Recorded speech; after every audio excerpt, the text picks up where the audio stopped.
Alright, so you may remember yesterday I said that I was going to talk about 4 new movies that Netflix put out as original movies. And among those, you'll notice we'll be talking about Before I Wake, The Open House, and The Polka King.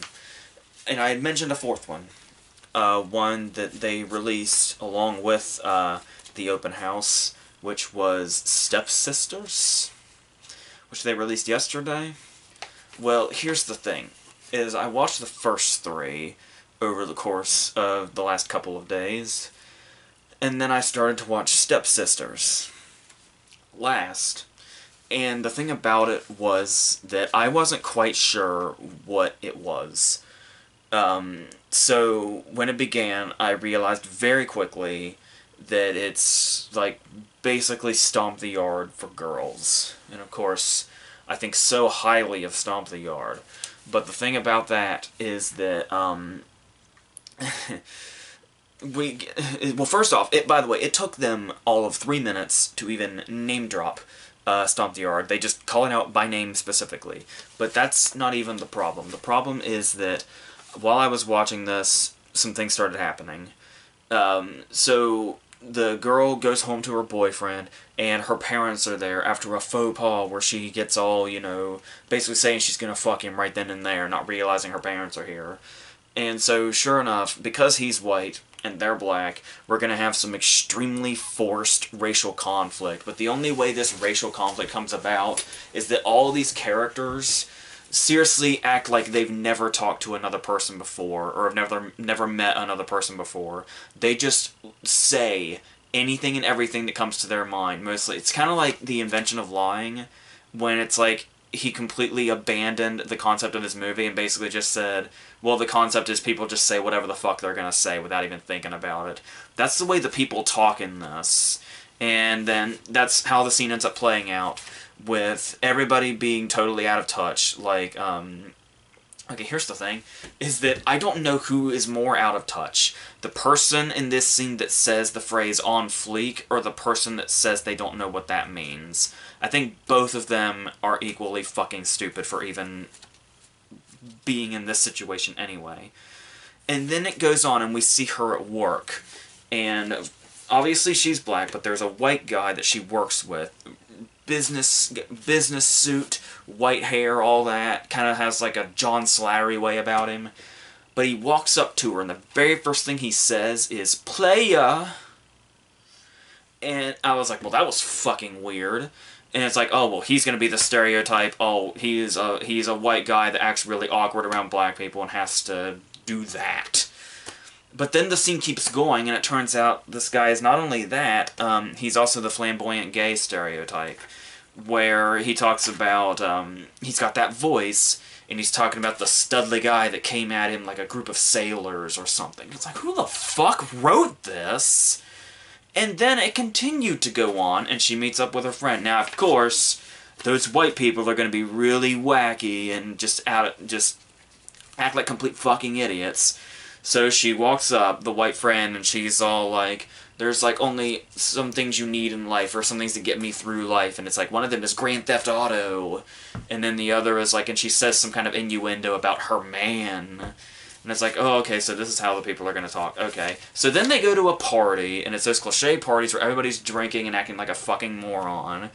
And then people start to come in, and these are apparently going to be crucial characters. So they show the girl, and her introduction, like the Suicide Squad thing, where like their name and their stats came up. They show the girl, and they introduce her with a Twitter handle on the screen, and then a list of just random hashtags. I don't know if they're ones that she uses, or describes her, or what. And I guess this is going to be a common thing throughout. But here's the problem, is that after the hashtag came up, and everything else I told you had happened, I looked at the time, the runtime on Netflix. All of this happened in the first 10 minutes. The movie is an hour 48. I'm sorry, but I could not go on. I had to stop it right there. I am not gonna do this fucking shit. Not for this, not ever, in a million fucking years. So you're getting 3 movies instead of 4, okay? Is that alright? We're gonna start with Before I Wake, a movie you might have been hearing about for quite a long time if you've been following it. It's by Mike Flanagan, a guy who's really rising and getting a really good reputation within the horror genre. He brought us Oculus and Hush and Ouija Origin of Evil and Gerald's Game. And this is a movie that he made like a really long time ago. They shot, Jacob Tremblay obviously is the kid in it. They shot this before they shot Room. That's how long ago this was made. And it's been really, really struggling to get out. I remember when it specifically had a release date, but I think that was 2 years ago. And then finally, I think they got a couple of festival releases or something, but then Netflix finally said, fuck it, we'll just release it as a Netflix original. So it's officially a 2018 movie, but they shot it in, I believe, 2013. And it started making rounds around 2015 or so. I think they thought they were going to cash in on the success of Room and Tremblay's rising star to kind of get it out around that time, but apparently it kept falling through. And it was originally going to be called Somnia, which is pretty cool. But apparently he was like, Flanagan kind of fought for it, but he ended up ultimately begrudgingly going with the title, Before I Wake. And this is yet another one of those horror movies, to an extent. It almost, I mean, yeah, it obviously eventually does become a horror movie for sure, but there is a lot more to it than that, like Flanagan pulls off so often. But it does start off in the way you'd expect. It's one of those, the gifted child movies that we see so much, especially in this genre. And it's one of those cases where he's like the weirdly perfect kid. Like, he's almost annoying how perfect he is, and polite and all that. So we have Kate Bosworth and Thomas Jane, who lost their child in a bathtub accident. So they decided they're going to adopt Jacob Tremblay. So they meet him, and like he shakes hands with them, and he's like, oh, we have to take our shoes off because they get the carpet and the house is dirty or something. And it's like he loves his room so much with his butterfly curtains, and he's like always complimenting Bosworth with how beautiful she is and all that. And it's like he's nice, but he's a little bit of a little weirdo too. But when we know this is going to come into play. And yeah, the way Flanagan sets up the movie, there are moments where, once again, you can tell that he's kind of grown because this was shot much longer ago than a lot of his movies we've seen recently, but here it's like, kind of like I feel like the Flanagan now of like 2018, post Gerald's Game, would kind of be like, we'd be a bit more subtle in how the backstory is handled in regards to how their child died, because it's very much, like there's some jump scenes thrown in there and it's very blatant, and there's usually moments where it's like, we totally could have figured out what happened through context clues and the way Bosworth and Jane communicate, or sometimes don't communicate. And that felt a little kind of in your face, especially as early as it was. If it was later, maybe. But they seem to really want to cut to the chase with that, which is kind of comes in and interrupts the kind of steady flow we got in regards to kind of taking our time to get to where this is going, and the fact that it will get crazier. This just kind of felt almost like the movie was being impatient and wanted to throw a couple of jumps at us real quick, but overall it's nothing too condemnable. But then we do have the moments where we have the nice little subtle scares, which obviously in the climate of horror movies these days it feels like a gift when some scares are presented in the ways they are in Flanagan's movies. Kind of like, first time, the main ghost here is a dude called the Canker Man. A questionable kind of CGI looking effect. Dude, it's kind of like he kind of looks like maybe the aliens from Signs with some, CGI work in the faces and stuff. But the thing here is that the first time we see him, it's kind of nice and effective, because it's one of those cases where we see him in like the opening of a doorway in like the background, and it's like the scene in The Strangers where there's no music to really call attention to it, and it's not really shown to us in a blatant way. It's almost like you almost kind of have to be looking to see him. Some people may not even see that because it goes by nice and quickly, and he's like way back in the dark. So I thought that was well done, and they continued that with there's one scene that kind of really sent something down my spine when they start. Obviously, they're going to start seeing him as their dead kid because, of course, they are. I mean, why else would the kid die at the beginning of a horror movie unless you're going to start seeing the fucking thing around? But his face just kind of comes out of the dark in the living room in the middle of the night. And it's like, and then when that gets you, like, that's already got you. That's what's cool about this scene, is that, and yeah, if you maybe get hung up and you haven't seen it and you don't want to really know exactly how the scares come about, you may not want to go fully into this review. So, yeah, but so we're gonna discuss that a little bit. But yeah, so it's already been set up that the kid's face comes out, and that's a moment in itself that kind of really kind of gets you. But then, in the very next shot, as Bosworth sees that, and she is reacting, and she's backing up, his fucking head is over here now, in the very next shot on the other side of the room. And I thought that was really well done, and kind of really messes with your expectations when you can't go from one scene to, when you can't go from one shot to the other, and the same effect happens like twice in a row from a different place. That was really well done. And the interesting thing about this movie, though, is that, and some people may see this as a criticism for it, but it's fine with me because the concept actually works. It does work for the setup to a horror movie, but this concept would also work if it wasn't a horror movie. The whole idea of his dreams become reality to them, and so they can see the things that he dreams, whether it be obviously the butterflies, or if he sees a picture of their kid, he's gonna dream about their kid, and that's so you could have made like a kind of like a fantasy drama out of this, almost like a maybe not quite a Del Toro thing, but somewhere drawing that same line.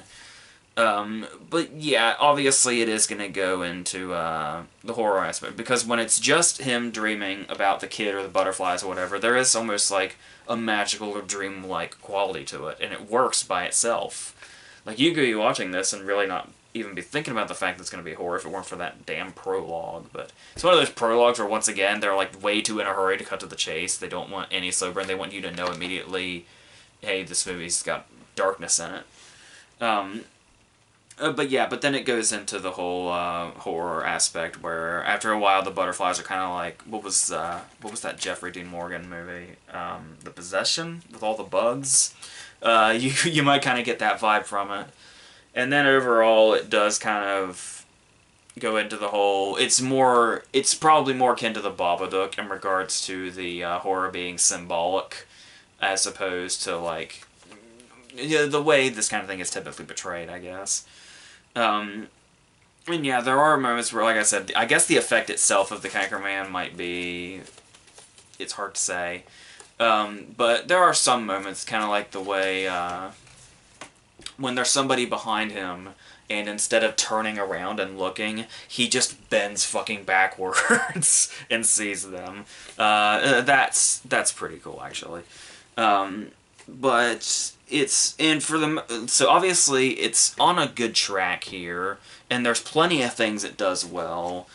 But obviously there's also stuff like some characters that feel kind of shoehorned in, like the bully that's a bully for the sake of being a bully. There are moments of like, there's always the middle exposition dump, and the thing about that is, that's what I was talking about at the beginning, where it's like, this exposition scene might be okay if it weren't for the fact that the opening scene already happened, because even though there's no real exposition in the opening scene, when we see the movie play out after that, all the way up to this moment, we've figured it out. We know what was going on in the prologue. So this scene kind of just feels like the whole, we're just putting this in here because it comes with the territory of the genre. The scene where we sit down and talk about with the recognizable actor and talk about, you know, how we got to this point and what exactly the science of everything is and what it all means and what we can do to stop it or whatever. And then, yeah, it gets pretty much the same. And then it's obviously our climax is not all that dissimilar from The Shining. Kay Bosworth running around rooms, and every different room has some fucked up supernatural shit in it. Very much like what Shelley Duvall was doing back then. Um, so yeah, obviously we have learned that Flanagan is very good at what he's doing. He's no doubt just probably going to get better, but at the same time, it's like when you look at, say, Oculus or Ouija Origin of Evil or Gerald's Game, and you can say it here, Hush was pretty good about this, but everything else, it's kind of like Flanagan's movies seem to have this trend where they have really good setups, and then they go and they stay on this track really nice, but then at some point they do kind of just start to wear down and run out of gas, and we start to see where they're going, and it kind of starts to feel like kind of the same old stuff that obviously it'll still feel like, you know, other things, but it has a way of kind of grounding itself. But then they almost always kind of ultimately lose their way by the end. But like I said, never in a way that tears the whole movie down, but he's not made a bad movie yet that I can think of. But I think he had at least a couple before Oculus, but yeah, I'm fine with it overall. It's definitely something worthwhile. There's definitely something worthwhile in it. The performances are surprisingly very good. Kate Bosworth isn't always the most interesting actress, but she does work with it well here. Thomas Jane has a really nice kind of calm and warm presence here, very fatherly. Obviously Tremblay's very good as well, regardless of the, you know, retread material it seems like he has. He definitely makes something out of it. He's not just the annoying gifted kid or whatever. So, like, I was kind of giving him shit about being the overly polite kid, but it's like, he does sell that really well. So it's like, you can't hold it against him. So yeah, I'm okay with that, but I mean, it does, after a while, just kind of fall back into, oh yeah, this all kind of seems familiar, and you're not near as, once it gets to the exposition dump, you're not near as into it as you maybe once were for the first hour or so. But that's kind of been a common theme with Flanagan, so we'll definitely see what else he's got going on, so yeah. We're going to kind of remain in the genre a little bit, I guess, with The Open House. This movie stars, what's his name, Dylan Minnette. I just keep calling him the kid from Don't Breathe, or Goosebumps. So, the thing about The Open House is that it is this thriller. Once again, I say these genres. For The Open House, it's kind of like, we say the genre to categorize them. I am not necessarily saying this movie is scary or this movie is thrilling, because, well, it isn't. And what we start off okay. Like, when we started off, it was kind of like, I kind of like what they're doing here, because I was talking about with the kid with the backstory and Before I Wake. And it's like, if they don't, they can do that fine, but usually if a movie starts with what the backstory is going to be, where we see the plot is going to get set off by the fact that his dad gets killed in the parking lot of a convenience store when he gets hit by a car. But instead of, like, just them starting out all depressed and all that, and sad and shit, and then having these random flashbacks to beat the backstory over our heads, we just watch this play out. We see them with the dad, and we see their life together, and then we're going to get to that scene, and then we're going to go from there. It's like the opening of Disturbia. Actually, it's exactly the opening of Disturbia. But I think they were much better off doing that. Not only that, because it also kind of feels like it gives the movie a bit more of a slow burn to show the whole thing play out, instead of just saying every now and then, hey, remember then this happened, or this totally happened, and just be this really sloppy exposition or something. You can avoid sloppy exposition by just showing that shit to begin with. So, good start. But then it goes on, and they decide that they're going to go over to, what is it, his mom's sister's house or something. Somebody's house. Pretty much in the middle of nowhere, of course. And I guess eventually, they're trying to sell it, so eventually there will be an open house there. But in the meantime, they're going to stay there until they can work their shit out and stop being all sad and shit because his dad's dead. Well, obviously, like I said, we're dealing with the slow burn fine, and then the dad gets hit by a car, and then it's like, well, okay, let's continue going. I used Disturbia as an example before. That's actually perfect throughout this as well. It's like, once you have that opening, you still got that slow burn going on until shit starts to go down. Well, the open house is not interested in that. So it's like, okay, we did the backstory, now let's get right to the bullshit. Let's get right to the stuff that's I saw happen in other movies, so it must be in our movie too. So two people wrote this and two people directed it. It took two minds to come up with this shit. So obviously the mother immediately knows she's in a thriller. Number one, because she takes a lot of showers. And number two, because whenever she's driving, it's on the road late at night, and the camera's in the back seat facing out the windshield. So obviously something is going to be out there. And it's like, so that slow burn I was talking about, yeah, the cliche where now, I know, Get Out is getting ready to get a few Oscar nominations, and it kind of did the same thing too. And not to necessarily say that it's, you know, immune to this, but I mean, in Get Out it had a purpose when we saw the rest of the movie play out. But yes, this movie does have the cliche, less than 10 minutes in, after we thought we were going to get a slow burn, of something being outside the windshield when they're driving down the road not paying attention. Wouldn't you know it, not near as well executed in this. Do you believe it? So, and they get there, and obviously we're going to have the tactless neighbor. The one that, once again, people in Netflix movies now, I guess, just say whatever the fuck is on their mind, not even remotely thinking about how you communicate with other people in the real world. So she's just going to say, like, oh yeah, your dad died, it was gruesome, and it's like, she's supposed to be like this. I guess she's kind of somewhat in the place of the cliche of the person that, like, warns you, the creepy gas station guy. I guess that's who this neighbor's supposed to be. So then they get to the house, and there's a whole lot of walking around in silence until the score jumps out and attacks us. A whole lot of that. Exactly what you'd expect from this bullshit. Or the sound of something breaking, of course. But then something happens, and a villain is introduced. I think nobody thought this out. It took two people to write and direct this. They did not think any of this shit out. Here's what happens. Okay, well, here's the setup. When the open house is going on, the thing is, okay, and I've said this before. I've talked about stuff where it's like if you look at Bob Clark's Black Christmas, or like all that crazy shit that was going on in The Shining, where it's kind of like, if there's no explanation, then it can be significantly scarier. If there's no motive, there's no identity, there's no nothing. Well, the thing here is that this movie really wants to take that approach. This movie really thinks they can make that approach work. So what we get here is the open house is going on, and then we look at, like, the welcome mat, and these two black boots step onto it, and they're in the open house. And we know that this person, whoever they are, is dangerous because the score tells us. And we'll know this because every single time we even remotely see anything related to this unknown figure, the score goes off the fucking charts. It just completely, like, the violins go fucking crazy, just this scratchy, loud bullshit every single time somebody fucking moves.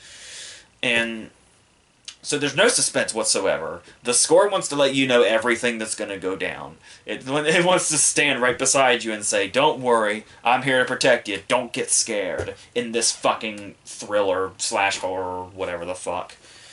So it's like, okay, so was Black Boots guy the guy standing in the middle of the road?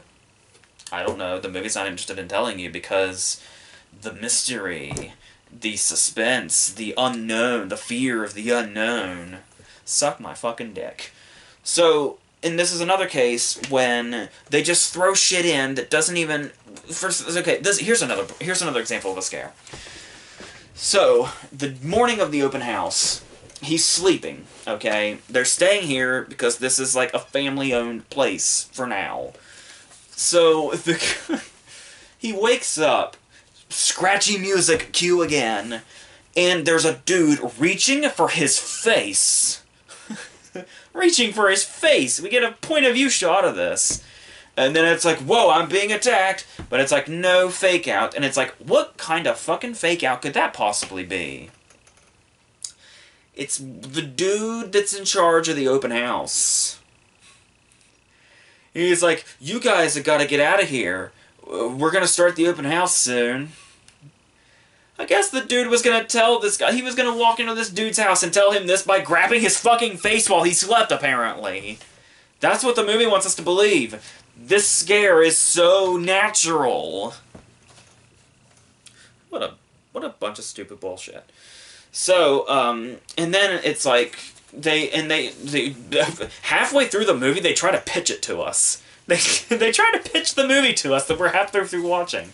Because after the open house has gone down, and they come back home, and the door's unlocked, dude just looks around, and then he looks to his mom, and he's like, hey, do you ever notice how weird open houses are? It's like, you just leave the keys, and you, like, let anybody come in, and then you just let them go, and you leave the door unlocked. Isn't that weird? Isn't that, like, such a good setup for a thriller, man? And it's like, well, I'm going to bed now, bye. I hope you watch this movie you're watching. And so, also, this is the type of movie... I talk about the scares like this that are just poorly conceived from the get-go. But then there's stuff like, this is the type of movie that wants us to be scared of a bowl of cereal. That's not even an exaggeration. The idea is that he has a bowl of cereal, he sets it down on the table, then he goes downstairs, the bowl of cereal's downstairs now. It's like, and you know how I know that bowl of cereal is supposed to be like that? Because of that goddamn scratching music, I swear to Christ. Every single goddamn time anything whatsoever happens, it's right there. If anything, it's reliable. It's the most reliable piece of music in movie history, because you can always count on it to be there. If ever you need a ride somewhere, or you need somebody to get you somewhere, this music will be there for you. Always, no matter what. And so, all of that said, after a good while, shit just stops happening. I mean, there's still scratchy violin music, there's still people walking around in the dark with their flashlights and shit, but I mean, not even for a whole much of a purpose. Obviously, the idea is that Mr. Blackboots guy is in the house somewhere, and it's like, oh no, you see a figure, you probably hear the music before you even see the figure, but you see the figure and you're like, oh no, it's Mr. Blackboots guy I've never seen before. Oh no, what's he gonna do? Where are we supposed to come from when we see that? It's like, oh no, he's the dude that showed up for the open house. I think he's the dude that was standing in the middle of the road like a creeper. Possibly? I don't know. Nobody knows. And once again, I think this is supposed to be the appeal. I think this is supposed to be what the scary thing is. But, as you can see, it's not really working. And then obviously, after a while, most of the movie is just the dude, like, creeping around occasionally. Like, somebody will walk into a room, and then he'll close the door behind them. Oh, fucking shit! Oh, no! And so, eventually, finally, he starts to interact with them. And by interact with them, I, of course, mean, like, fucking attacking them and shit, breaking their fingers and shit, whatever. And it's like, by this point, you're just waiting for them to show his fucking face. And because of this, it's like these scenes just go on and on and on and on and on. This climax took fucking forever. And guess what? I don't want to outright spoil it or anything, but I will say this. There is no payoff. There is intentionally no payoff. So, there's that. If you thought all of this was worth it up to this point, that's what they leave you on. There's no payoff. That's the point. That's the point of the whole movie. Is nothing. Random acts of violence, I guess. Number one, been tackled many times before, significantly better. Number two, those movies were good all the way through, hence why it was effective, there was no payoff. because the effect of the movie is the whole thing. This feels like we're leading to something the whole time, so we're just fucking waiting and waiting in the fucking dark for nothing. For nothing at all. Oh, great. Wonderful. So, and this all comes to... obviously, I can't even really say that much about the performances. I am getting really pissed off that they keep putting Paul Ray in shitty movies, especially in these tiny, tiny little parts, because that dude is awesome. And the actress playing the mother is fine, I suppose. But, I mean, other than that, this movie has nothing to offer whatsoever. It is embarrassing, it's lazy, it's fucking boring, and it's just a piece of shit in general. And, to top it all off, there's more than a handful of unintentional laughs. Just as the cherry on top. So, yes, that's what that was. Now, I think we're going to move on to the last movie, which is, as soon as I find it, that is 12 Strong. That's not what I'm looking for. Here it is. The Polka King, starring Jack Black. Apparently, I was not aware of this person's existence at all, but apparently, the exact words on the screen when it starts is, "This really happened in Pennsylvania." And I did a little research after I watched it, and sure enough, yes, totally. And obviously there's the real-life footage, as there always is at the end. So, I believe there's also a documentary on the subject, what my research told me anyway. Or what the credits tell you anyway. About this dude that Jack Black plays that's pretty much one of those down-on-his-luck musicians, doesn't have respect from much of anybody, and he's just kind of this low-level dude, and then eventually he came up with a Ponzi scheme and took about $5 million from old people. But to get to that, you have to start from the beginning, and first off, I didn't know the story going in, so I was a tad disappointed that it did not end up being about John Candy's character from Home Alone. I know, I was disappointed as well. Gus Polinski does need his own movie, though, I will say that. And I was actually quite unsure what I was in for when it turns out that this guy's name is kind of undetermined. To where they say, like, do you pronounce it this way or do you pronounce it this way? And he says people pronounce it however they want to pronounce it, and he doesn't give us an answer. So that's a good start to get us invested in a character. What's your fucking name, dude? Whatever you want it to be. Great. Okay, but it continues on, and the thing here is that there was always hope with Jack Black. Like I said, I know I kind of gave him shit for Jumanji when everybody else fucking loved it in it. But even so, even in shittier movies, I do have hope before I see them, because he's just a natural-born entertainer in so many different facets, and so, especially in a part like this, I was like, let's see what he can do here, and with the whole time being a, kind of, the way they want to portray him, I can't speak for the real people, of course, because I don't know them, but it's like, they seem to want to kind of be portrayed as, kind of misunderstood people that went down a very wrong path. Going back to Bernie, for instance. So it's like, I kind of got that feel from it. He was kind of doing kind of a similar take on real life as that.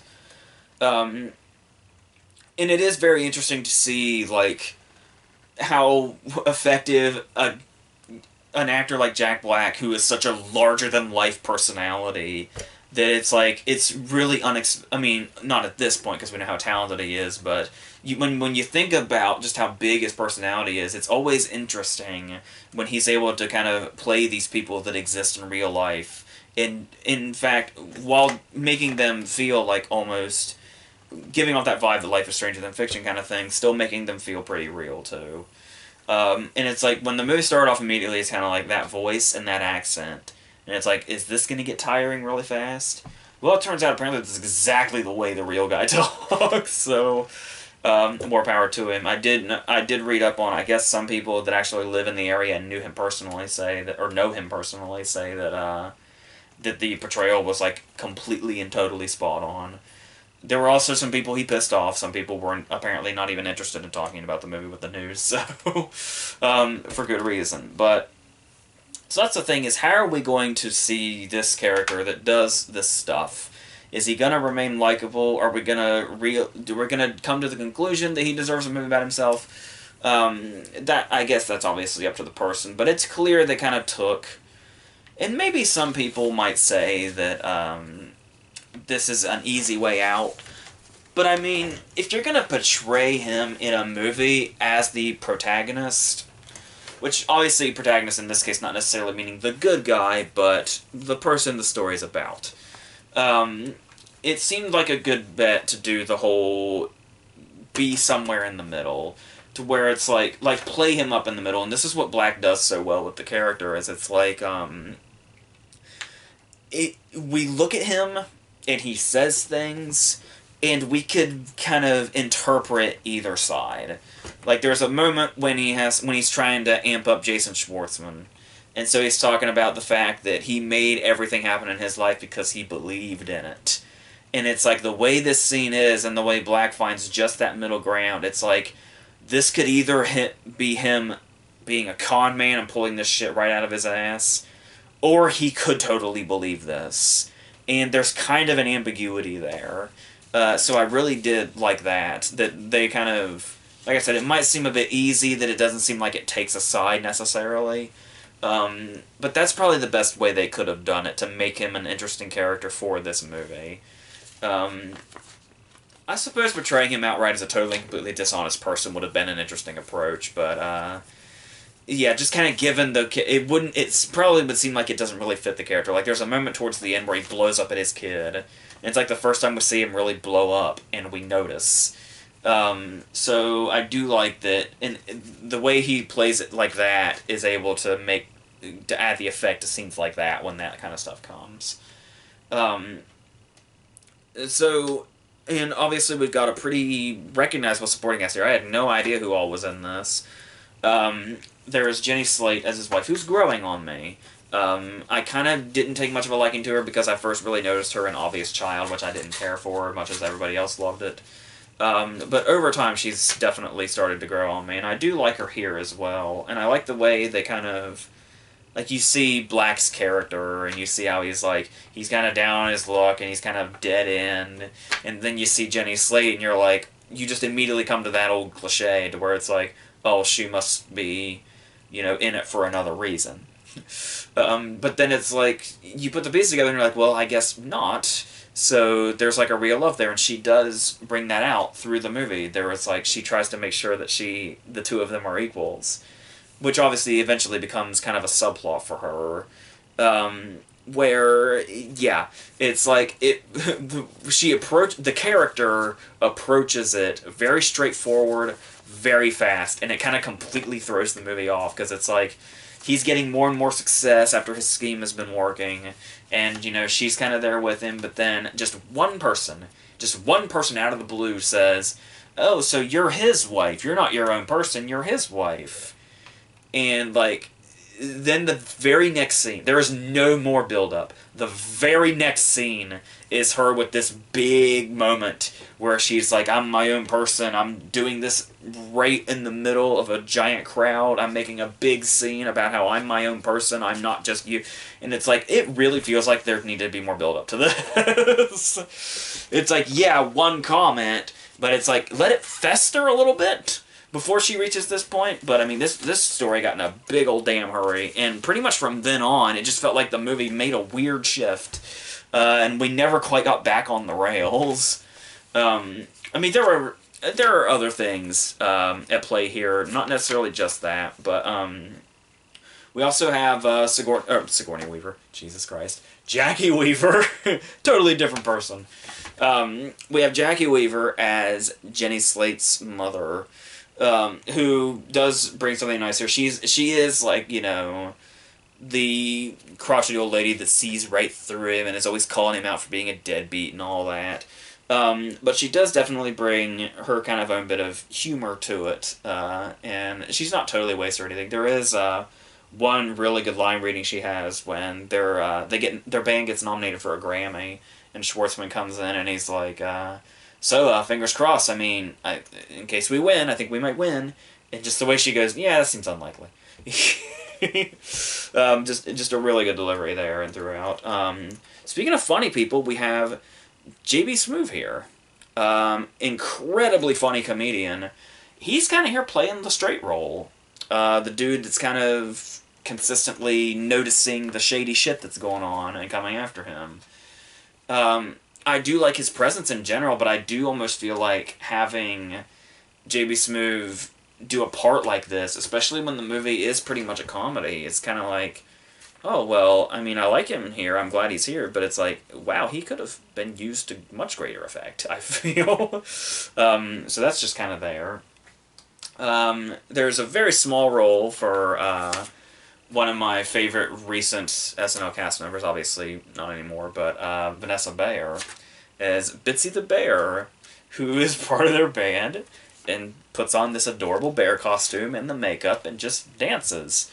It turns out, apparently, that Bitsy the Bear is a shit stirrer. And that's kind of its own joke a couple of times before she disappears. It's like, okay, I'm kind of glad that's in there because that's funny, especially since it's Vanessa Bayer herself. And obviously, there are some things where it's like, we are jumping through time occasionally. There are a couple of things that's really one point that was quite jarring to me. Number one, when it starts off, his kid is pretty young, and he's just in the background. Like, he's barely there at all. Just his existence is referred to, like, once or twice, just to let us know he's there. And then, in a span of 5 years, he looks like he ages 15 years. But then that's when I realized that when the kid grew up, I realized, oh, well, he's not actually that old, and the reason I knew this was because it's Rowley from the Diary of a Wimpy Kid movies, the first 3. There are pictures of him through the house, and like from that era, and I was like, that's Rowley. Why do they have pictures of him laying around? And yeah, the actor looks totally damn different. I mean, if you know, you can tell for sure, but I mean, just looking at a glance, that blew my mind. And it's kind of cool that he's still acting. That's good, because usually they tend to disappear. But, so yeah, that was mind-blowing. And obviously, his character does become more important as the movie goes on. But you'll notice as I put all this together, what it comes down to is this movie feels... there are definitely moments in this movie that I feel work. There's one big scene towards the end that's actually, especially on Black's part, is really good. And just is like this really kind of triumphant point that the movie ultimately comes to. But for the most part, it feels all over the damn place. Like this movie feels so incredibly unfocused. And it's like there's a lot that it kind of tries to put in here, and I understand how all of this kind of has its place. But I mean, it just feels like it's jumping all over the damn place with hardly anything keeping it together in regards to going in a certain direction.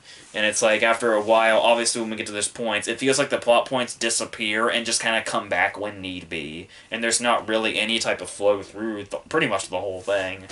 And by the time we get to the second half, it's kind of like, it feels like we're on a totally different thing. Just for it to eventually come back. Which, obviously, you can see how it will eventually play out that way. But, I mean, it's like... It just makes the movie feel really... just shuffled around. And it's really hard to maintain interest there. Especially when... after a while, it does kind of just hit a dry spot where even Black's character is not even that interesting after a while. And then it's just kind of going and going. But there are moments that do stand out for sure. I didn't really go much into Schwartzman as well. He does this thing where it's like, there's definitely a sincerity about him, but he's also kind of comedic about it to the point where it's like, the sincerity itself has a comedic way about it.